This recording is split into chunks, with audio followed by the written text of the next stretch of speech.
올해 자동차 산업은 그리 쉽지만은 않았습니다. 자동차 부품업체 중에 3분의 2 정도가 성과가 5% 미만이더라. 트럼프발 징벌적 관세. 대표적으로 폭스바겐 같은 경우에 멕시코에 생산 공장을 가지고 있었고 관세를 캐나다나 멕시코에 매기게 되면 수출 전략에 타격이 있을 수 있다라는 고민이 좀 있었던 겁니다. 우리나라 입장에서는 좀 생소하게 느껴지는 부분이 있는데요. 전기를 공급하면서 돈을 오히려 내야 되는 상황이 있습니다. 그런 일이 재생에너지로 전환이 되는 과정에서는 나타나게 된다는 겁니다. 독일이 결국은 전력망이라든지 발전 장비, 에너지 저장 장치의 수요가 증가할 것이다. 우리나라 같은 경우는 전력 케이블이라든지 아니면 전력 기기라든지 아니면 배터리 ESS 같은 경우를 좀 더 팔 수 있는 그런 기회가 생기기 때문에 이런 한국의 기회도 엿볼 수 있는 것 같습니다.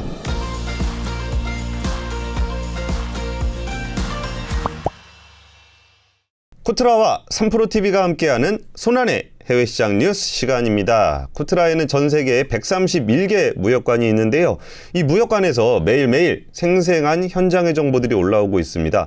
제가 보기에 해외시장 관련한 뉴스 중에는 한국어로 된 자료 중에는 이렇게 좋은 자료가 없지 않나 싶습니다. 그래서 좀 투자나 비즈니스를 하시는 분들이 많이 참고를 하시면 좋을 것 같고요. 이번 시간에는 연말 결산 두 번째 시간입니다. 지난번 시간에는 미국과 중국을 중심으로 봤다면 오늘은 유럽과 아세안 국가들 리포트 중에서 올해 가장 많은 조회수를 기록했던 리포트 탑 10을 소개해 드리도록 하겠습니다. 유럽으로 한번 가보겠습니다. 유럽 자료는 전통산업에서 미래산업으로의 전환이라는 제목으로 좀 키워드를 뽑아봤는데요. 어떤 리포트들이 올해 인기 리포트였는지를 한번 살펴볼게요. 일단은 유럽 시장에서 한국 사람들이 가장 많은 관심을 받는 국가는 어딜까? 이 자료들을 살펴보니까 일단은 독일 자료들이 좀 많이 나왔습니다. 아무래도 독일이 제조업 국가다 보니까 한국도 제조업을 하다 보니까 협력할 수 있는 부분들이 좀 많아서 그런 것 같아요. 여기에 뭐 영국 같은 경우도 좀 얘기가 나와 있고 원자력 정보 우리도 관심이 많은 분야죠. 그리고 뷰티테크 강국 이런 것도 K뷰티가 인기가 좀 있다 보니까 뷰티 강국인 유럽에 관심이 좀 많은 게 아닌가 싶습니다. 그래서 주요한 내용 중에 어떤 내용이 있는지 한번 살펴보려고 하는데요. 아무래도 독일 하면은 자동차 산업에 관심을 좀 가질 수가 있을 것 같습니다. 그래서 독일 2025 자동차 산업의 핵심 화두 속의 도전과 기회라는 제목의 프랑크푸르트 무역관에서 올라온 자료를 살펴보겠습니다. 독일은 글로벌 최고의 자동차 산업 국가이기도 하죠. 하지만 우리가 다 기억하다시피 올해 자동차 산업은 그리 쉽지만은 않았습니다. 이게는 전망과 관련한 2월 달에 나온 자료이기 때문에 전망과 관련한 내용인데 올해를 어떻게 전망했었는지 실제로 어땠었는지를 한번 살펴보겠습니다. 자동차 부품업체 중에 3분의 2 정도가 성과가 5% 미만이더라. 그리고 4분의 1 정도는 적자더라 하는 내용들이 좀 있었습니다.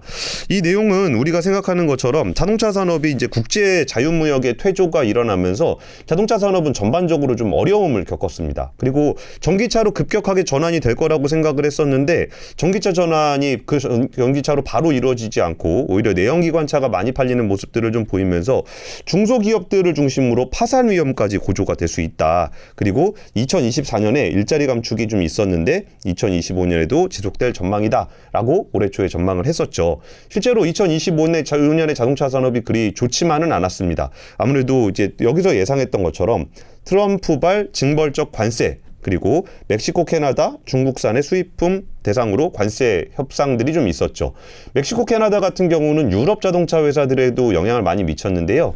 미국 시장을 공략을 할 때 유럽에서 만들어서 미국으로 보내는 건 있었겠지만 멕시코라든지 캐나다의 공장을 만들어서 이쪽에 협업을 받았던 부분들이 좀 있습니다.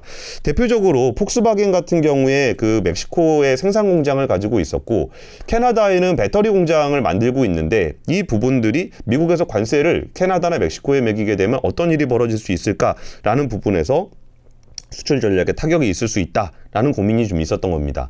그리고 국제무역이 퇴조가 되다 보면은 독일 자동차 산업 같은 경우도 수출 의존도가 70% 이상이 됐기 때문에 자동차 산업에 직접적인 영향을 미칠 수 있다라는 걱정들을 했습니다.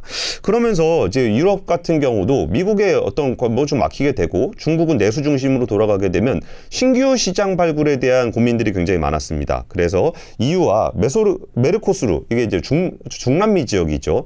여기하고 무역 협정을 통해서 자동차를 좀 더 통해서 판매처를 좀 높여보려는 그런 작업들이 있었고요. 실제로 이제 메르코스르 무역협정은 지금도 좀 진행이 되고 있습니다. 여기서 협정이 맺어지게 되면 자동차 부품 같은 경우는 최대 35% 관세 철폐가 가능해지고요. 남미와의 교역이 활성화되면서 새로운 수출 기회가 창출될 수 있다라는 그런 전망들이 좀 있었습니다.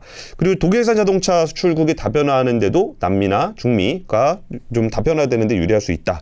이런 부분들은 기회의 요인이라고 볼 수 있을 것 같고요. 유럽 내부적으로는 이제 이산화탄소 관련한 벌금이라든지 규제 리스크를 좀 2025년을 좀 어렵게 만드는 그런 요인이지 않을까 싶었는데 2025년까지 평균 이산화탄소 감축을 15%를 해야 된다. 그리고 거기에 따른 벌금이 최대 160억 유로가 부과될 수 있다. 이런 부분들이 자동차 산업에 좀 어려움을 줄 수 있는 그런 요인들로 꼽혔습니다. 그래서 2월 달에 전망할 때만 하더라도 전기차 시장 둔화로 목표 달성이 좀 어려운 상황이다. 규제 완화를 요구를 하고 있다라는 내용들이 좀 있었습니다. 그리고 좀 시간이 지나서 지금 와서 연말에 살펴보면은 실제로 그 규제 완화 방안들은 가만히 좀 됐고요. 그래서 이산화탄소 규제도 좀 뒤로 3년 정도 미뤄지는 그런 양상들을 보였습니다. 특히 전기차 전환에 어려움들이 많이 있었었는데 제조사들의 전기차 비율 증가가 강제되면서 폭스바겐은 25%를 하는 것을 목표로 했었습니다. 폭스바겐 같은 경우는 워낙 전 세계적으로 자동차를 많이 파는 회사이기 때문에 25%를 전환하는 것도 굉장히 공격적인 주제이기도 했었고요. 포르쉐 같은 경우는 2030년까지 전기차를 80%까지 올리겠다라고 얘기를 했었지만 실제로 전기차 전환이 그렇게 빠르지 않게 일어나면서 내연기관차를 강화하겠다는 드라이브 혁신 2.0을 발표를 하기도 했습니다. 여기다 더해서 중국산 전기차들이 유럽에 진출하는 부분들을 굉장히 위협적으로 느끼고 있었는데 실제로 진출은 했지만 성과는 좀 미미했습니다. 그리고 이에 중국의 전기차가 그러면은 유럽에 위협이 안 되는 것이냐라고 본다 그러면 저가 모델이라든지 딜러망 확대 등을 통해서 2025년에 재공략을 예고하고 있다. 그래서 우리가 우려했던 것만큼 유럽 시장의 중국 전기차가 침투가 많이 이루어지진 않았지만 2025년에도 다양한 전략 등을 통해서 지속적인 그 공략이 있을 거다라는 얘기들이 좀 있었습니다. 그리고 이게 배터리를 유럽 내부에서 생산하려는 움직임들이 수년간 있어 왔는데요. 그 대표적인 회사였던 노스볼트가 파산이 되면서 유럽 자체 배터리 생산 기반이 흔들릴 수 있다라는 부분들에 대한 전망도 있었습니다. 한 해가 지나고 연말이 되면서 연초에 썼던 전망 리포트를 한번 다시 리뷰를 해보니까 뭐 대부분 내용들은 맞았었던 것 같아요. 근데 그럼에도 불구하고 정말 그 업황도 중요하겠지만 개별 자동차 회사들의 실력도 굉장히 중요하다는 판단이 들었던 거는 사실 현대차 같은 경우도 미국이 막히면서 유럽 쪽으로 수출을 많이 비중을 높였거든요.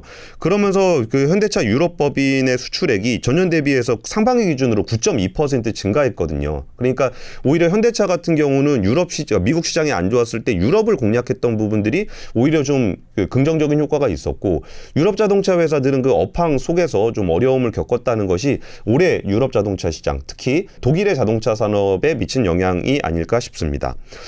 그럼 우리나라에서도 관심이 많은 2025년 영국의 원자력 산업 정보에 대해서 한번 알아보도록 하겠습니다. 2023년 기준으로 영국의 원전 비중은 전체 전력 생산량 중에 13.9%를 차지하고 있습니다. 뭐 재생에너지의 비중이 계속 증가하고 있는 것도 맞고요. 그런데 원전 발전량이 점차적으로 감소 추세에 있습니다. 왜 그러냐면 영국은 원자력 발전을 되게 예전부터 했던 나라는 맞지만 최근 한 20여 년 동안 원자력 발전소를 신규로 짓질 않았기 때문에 오히려 지금 원자력 발전소가 노후화가 돼서 이거를 폐쇄를 하기 때문에 거기서 원자력 발전의 규모가 줄어들고 있는 겁니다. 같이 살펴보시면 이산화탄소를 배출하는 석탄 발전 같은 경우는 230테라와트시에서 3.8테라와트시로 엄청나게 줄어든 모습들을 나타내고 있고요. 가스 발전 같은 경우는 1%, 그러니까 1테라와트시도 안 되던 게 101테라와트시로 굉장히 늘었습니다. 그리고 원전 같은 경우는 63테라와트시에서 40테라와트시로 줄였는데 이거는 원자력을 줄이려고 하는 움직임도 있었겠지만 원전을 신규로 짓지 않았기 때문에 노후화된 원전이 폐쇄가 되면서 나타난 현상이기도 합니다. 그에 반해서 재생에너지 같은 경우는 엄청나게 늘어나는 그런 모습들을 나타냈죠. 그러다 보니까 영국 같은 경우에 그 재생에너지 확대에 따른 전력망 안정의 문제를 원전을 추가적으로 개설하는 논의들을 진행을 하고 있습니다. 그리고 여기에 따르는 지원들도 많이 이루어지고 있고요. 이 신규 원전의 확충이 굉장히 시급한 상황이라고 얘기하는 거를 이렇게 표로 잘 정리가 돼 있는데요. 지었던 시기들을 보면은 1980년대 초반에서 아무리 일러도 89년도 초반밖에 없습니다. 그러니까 90년 이후에는 원전을 짓지를 않았었다는 거죠. 그러다 보니까 이게 3, 40년이 지나서 원전 운영 종료 시기가 2027년에서 2030년까지 곧 원전을 폐쇄를 해야 되는 그런 상황들이 이뤄지고 있는 겁니다. 그런데 원전을 실제로 짓는 길이 쉽지는 않습니다. 힌클리 포인트 C 원전 같은 경우는 이미 진행이 돼 있고 3.3기가와트 규모의 어떤 원전인데 이게 원래는 2025년에 완공을 하기로 계획을 해 있었던 그런 공사였습니다. 근데 이거를 프랑스의 EDF에서 만들고 있는데 이 공사가 지연이 되면서 2030년 완공을 예상한다. 라고 되고 있고요.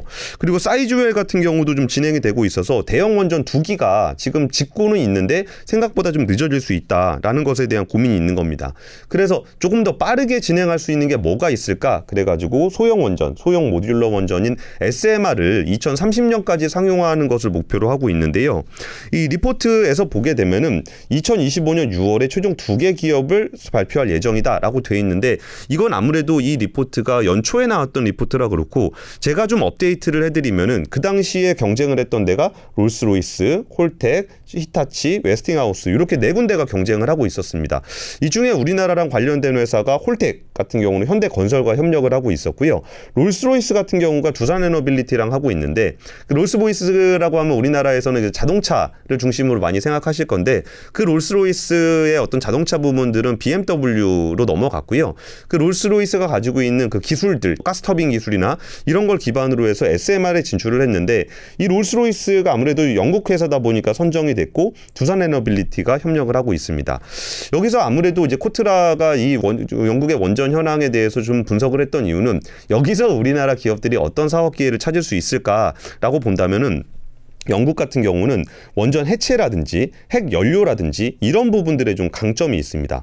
우리나라 같은 경우는 원전을 꾸준히 만들어 왔기 때문에 원전 설계나 건설, 기자재 역량이 있습니다. 그래서 영국이 원전을 신규로 짓고 있는 이런 상황에 대한 설명을 해주면서 여기서 협력할 수 있는 부분들을 한번 살펴보면 좋겠다라고 마무리를 하고 있습니다. 이번에는 아세안 국가들, 우리는 동남아라고 부르는 아세아 국가들의 조회수가 높았던 리포트들은 어떤 게 있는지 살펴보겠습니다.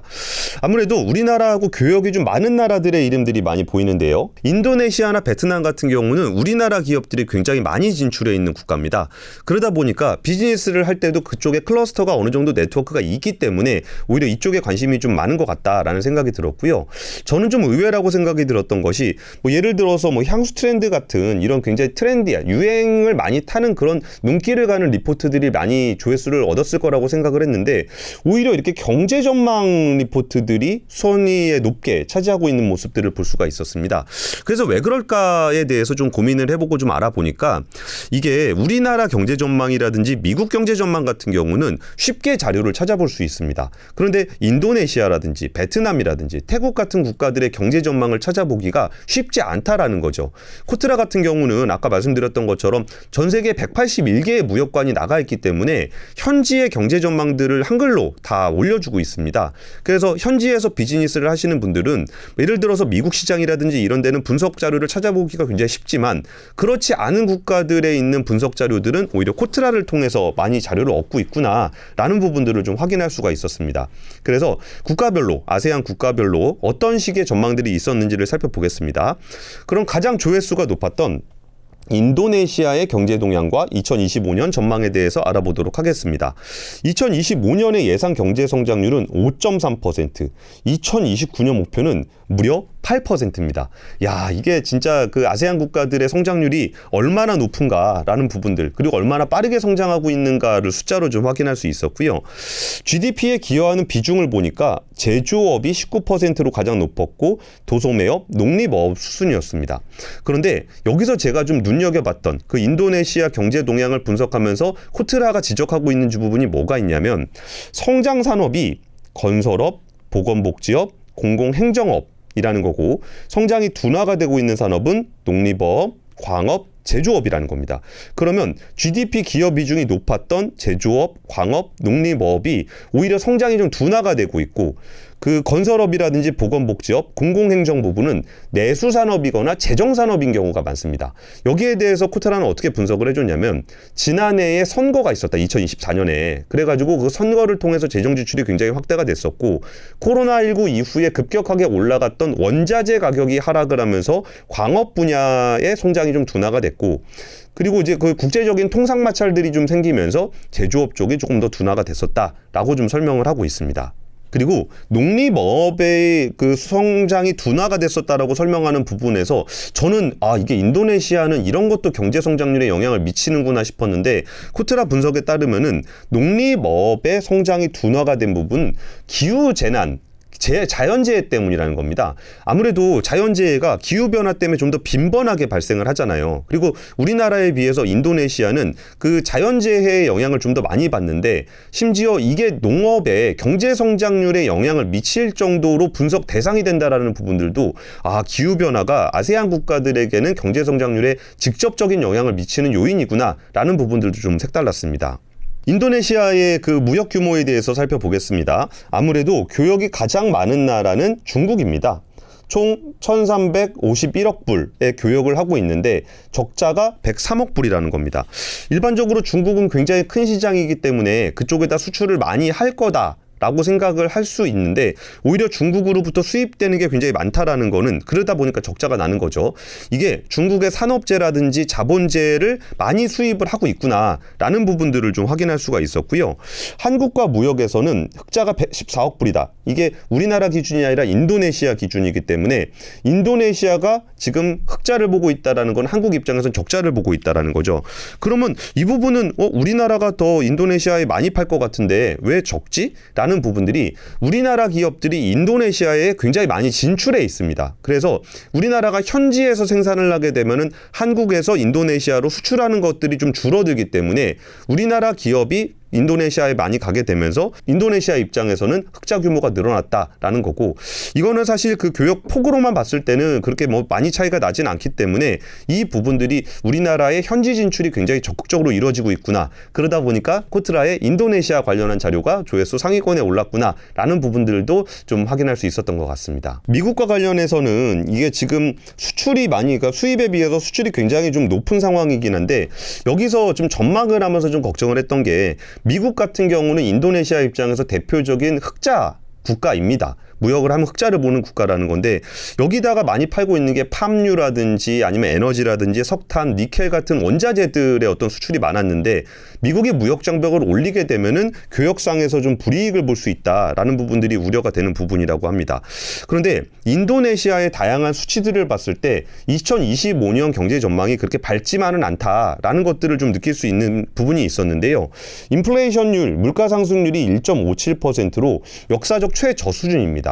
소비자 입장에서는 물가 상승률이 낮은 게 좋겠지만 경제 전체적으로 그리고 성장하는 국가 같은 경우는 일정하게 인플레이션이 좀 같이 있어줘야 성장하는 데 도움이 됩니다.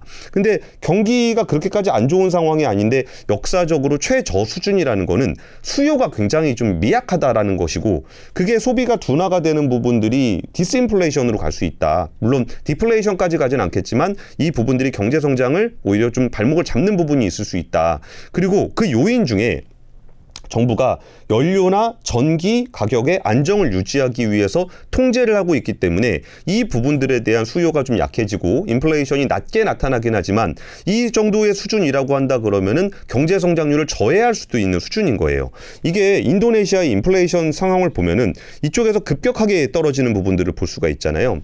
물가는 너무 많이 오르는 것은 굉장히 안 좋지만 경제가 성장하는 국가에서는 안정적으로 좀 스무드하게 올라가는 게 좋거든요. 이게 인플레이션이 이렇게 떨어지고 있다라는 부분들은 인도네시아의 내수 경기가 그렇게 좋진 않겠구나라는 부분들을 좀 확인해 볼 수 있고요. 그리고 고용이나 노동 시장을 보더라도 생산 가능 인구가 무려 2억 1,500억 명, 2억 1,500만 명. 우리나라로 생각하면 정말 상상도 할 수 없을 정도의 노동 인구인데 노동 참여율은 70.6%로 굉장히 높은 상황이고 여성은 56.4%, 남성은 84%인데 여성의 노동 참여율이 낮긴 하지만 증가세를 유지하고 있다라는 겁니다. 그리고 제조업의 경쟁들이 일어나게 되면서 섬유업이라든지 공공부문의 해고 사례가 증가하고 있다라는 부분들도 인도네시아의 내부 사정이 그렇게 녹록하지만은 않다라는 부분들을 보여주고 있습니다. 그러면 2025년에는 어떤 부분을 중심으로 성장을 해 나갈까라는 부분들의 재정 정책의 개요를 보면은 인프라라든지 식량 안보, 전기차, 무료급식, 주택 등의 재정 지출이 좀 높다라는 거고요. 그중에 주요 정책 중에 하나를 식량 자급 자족으로 잡고 있습니다. 2029년까지 쌀 생산량을 증가를 시켜서 수출을 하겠다. 그래서 신규 농지를 300만 헥타르를 개발하겠다라는 내용들이 좀 담겨 있는데요. 인도네시아 입장에서 식량이라는 부분들은 굉장히 중요한 키워드가 됩니다. 이게 국가 식량 보전 이니셔티브를 도입해서 정책적으로 추진을 하고 있는 것도 맞고요. 올해 1월부터는 고등학생 이하 인구 그리고 임산부를 포함해서 약 8,300만 명의 그 국민들에게 무상급식을 시행을 하고 있습니다. 그래서 지금 아이들이 여기서 무상급식을 받는 그런 부분들을 좀 사진으로 좀 가지고 왔는데요.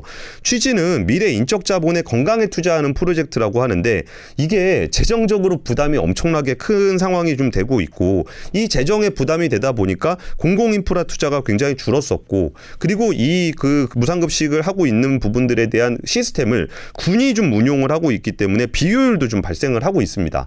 그래서 인도네시아를 바라볼 때는 이 식량 문제를 조금 더 중심적으로 좀 바라봐야 한다라는 부분들을 보여주고 있고요. 두 번째 산업 정책으로는 이제 산업화 전략이라는데 다운스트림의 산업을 21개를 승인했다. 총 400억 달러를 투자하기로 했다라는 얘기입니다. 인도네시아 같은 경우는 니켈, 팜, 보크사이트 같은 기초 원자재가 굉장히 많은 나라입니다. 그런데 그걸 원광으로 바로 수출을 하게 되면 부가가치가 좀 적기 때문에 니켈 같은 경우도 원광이 있으면은 이걸 내부적으로 재련을 해서 수출을 한다거나 아니면 팜 농장이 있으면 팜 농장은 우리가 뭐 라면 튀기고 뭐 그럴 때 많이 쓰는 거잖아요. 이 팜을 그대로 수출하는 게 아니라 그 팜 오일로 정제를 해서 수출을 하는 거 혹은 바이오 연료로 정제를 해서 수출하는 것이 좀 더 부가가치를 높일 수 있다라는 것 때문에 산업화 전략을 추진하고 있습니다. 옆에 제가 가지고 왔던 사진은 포스코 인터가 서울의 한 절반 정도 면적이 되는 팜 농장을 현지에 가지고 있고 이번에 신규로 투자를 해서 서울의 한 2배 면적 되는 팜 농장을 신규로 또 취득을 하기로 했거든요. 그러면서 GS 칼텍스와 함께 인도네시아의 팜유 정제 공장을 가지고 있습니다. 인도네시아 같은 경우는 현지에서 원자재를 조금 더 가공해서 부가가치를 높여서 전체적인 산업을 키우는 정책을 추진하고 있기 때문에 인도네시아에서 비즈니스를 하려고 그러는 한국 기업이라고 한다 그러면 혹은 거기에 뭔가 투자를 하시려고 하는 분들이라 그러면 지금은 원자재에서 좀 더 고부가 제조업까지 연결되는 쪽에 인도네시아 정부가 공을 들이고 있다라는 부분들을 인식하시는 게 좋을 것 같습니다. 블루 이코노미 같은 경우는 수산업 관련한 건데 대형 방조제나 친환경 해양 인프라를 통해서 양식업이나 수산업 이걸 통해서 식량이라든지 경제의 신성장 동력을 확보하겠다라고 얘기하고 있습니다. 그리고 코트라는 이제 인도네시아에 대해서 평가를 하면서 전자, 전기차, 인프라, 수산, 섬유 분야가 되게 유망하다고 조언을 하고 있는데요.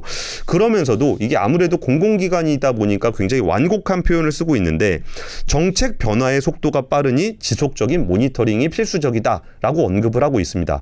이 얘기는 뭐라면 아까 전에 그 식량 산업을 키운다라는 부분들까지는 뭐 일반적인 산업 정책으로 쓸 수 있겠지만 전 국민 8,300만 명에게 공공급식을 시행하겠다. 이런 급격한 정책이 나타날 수 있다는 것은 정책의 일관성이 흔들릴 수 있으니 조심해야 된다라는 부분들을 인도네시아 경제가 지금 현재 처해 있는 환경을 명시적으로 잘 보여주고 있는 것 같습니다. 이번에는 베트남 경제에 대해서 알아보겠습니다. 베트남 경제 성장의 흐름과 2025년 주요 전망. 이것도 굉장히 많은 조회수를 기록했던 그런 리포트인데요. 2023년에 연 5% 정도 성장을 하다가 2024년엔 연 7%. 와, 경제 성장률이 굉장히 높아졌다는 걸 볼 수 있을 것 같고요. 1분기에 비해서 4분기가 높고 1분기에 비해서 4분기가 높다. 회복세가 굉장히 뚜렷하게 나타나고 있고 안정적인 성장 기반이 확보되어 있다라는 걸 볼 수 있습니다. 이걸 차트로 보더라도 2024년의 경제 성장률 차트가 2030년보다 좀 더 높은 부분을 볼 수 있고요. 그러면 어느 부분에서 성장이 나타났는가라고 본다 그러면 산업이라든지 건설이 8.2% 성장을 했고 서비스업도 7.3%, 농림수산업도 3.27% 성장했다. 산업별로 이제 산업이라든지 아니면 서비스업이라든지 이런 부분들이 고르게 성장을 했다라는 것들이 있고요.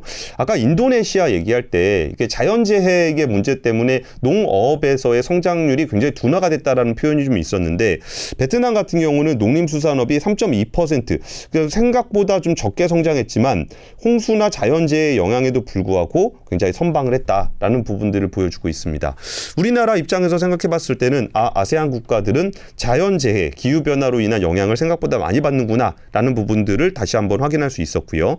그리고 베트남 같은 경우는 외국인 직접 투자가 굉장히 중요한데 이것도 뭐 제조업 분야라든지 부동산 쪽에 좀 집중이 돼 있고 주요 투자국으로는 싱가포르가 1위, 한국이 2위. 한국은 사실 그 미국으로의 투자를 굉장히 많이 늘렸음에도 불구하고 베트남 투자국 기준으로는 2위를 차지하고 있다는 점을 보면 한국이 베트남에 대한 투자를 생각보다 많이 하고 있구나라는 부분들을 느낄 수 있을 것 같습니다. 그리고 산업생산 동향을 보더라도 제조 부가가치가 9.6%, 수도 수처리가 10.7%. 와, 근데 저는 놀랬던 게 자동차 생산이 27%가 늘어난 부분들이 굉장히 놀라웠습니다.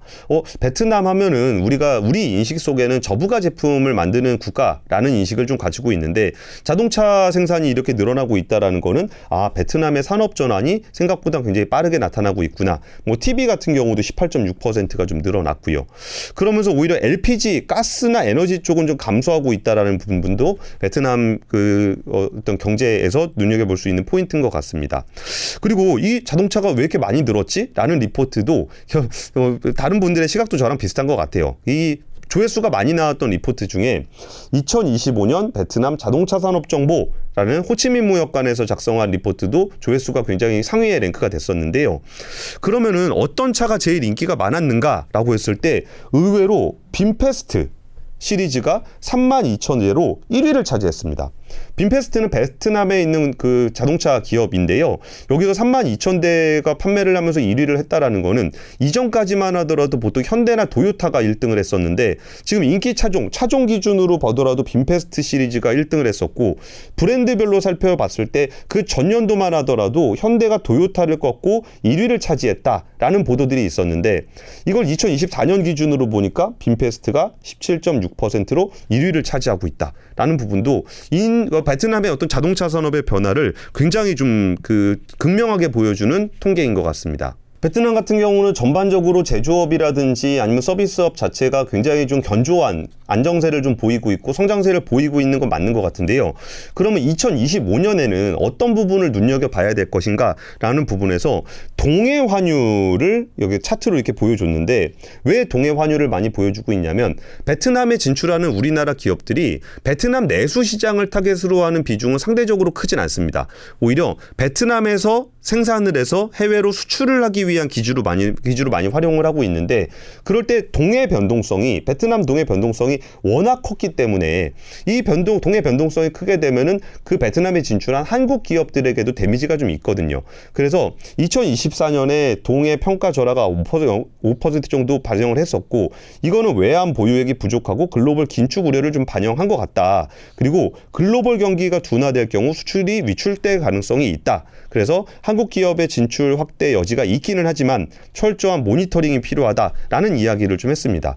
이것도 그러니까 코트라에서 쓰는 자료는 우리나라 기업, 우리나라 투자자들을 위한 자료잖아요. 그러니까 베트남 자체에 대해서도 굉장히 중요하지만 베트남이란 국가에 한국이 진출을 해서 미칠 수 있는 영향은 결국은 베트남 동해 환율이 어떻게 될 것인가가 중요하기 때문에 코트라 리포트는 한국 사람들에게 딱 맞춰서 맞춤형으로 이런 보고서를 좀 작성해주고 있는 것 같습니다. 여기에 더해서 트럼프 행정부가 통상 정책을 어떻게 펴느냐에 따라서 중국이 수출 규제를 막게 되니까 우회 수출을 위해서 베트남으로 와 있는 부분들이 좀 있기 때문에 우회 수출의 영향으로 이게 리스크가 커질 수 있다라고 지목을 하고 있는데요. 이 리포트가 나온 이후에 베트남과 미국이 통상 합의를 냈던 관세 비율은 20%였습니다. 그래서 이런 것들도 좀 리포트를 통해서 코트라가 딱 지적해주고 있는 부분들. 지금 꼭 그 전망 자료가 이때에 맞냐 틀리냐의 문제가 아니라 이런 부분들을 모니터링 하시면 좋을 것 같습니다라는 조언도 주고 있어서 굉장히 투자자들이라든지 비즈니스 하시는 분들에게는 좋은 참고 자료가 될 수 있을 것 같습니다.